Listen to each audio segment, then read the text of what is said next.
牛臥山公園、海辺の公園。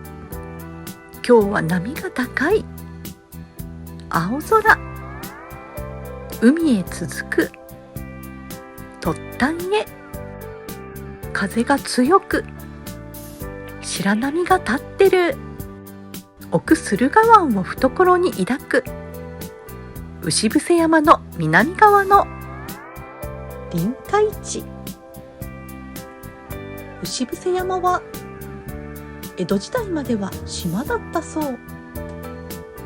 ここからは南は東郷から内浦湾、伊豆の山々、西は駿河湾を挟み、尾瀬崎、日本平、南アルプスの山々まで。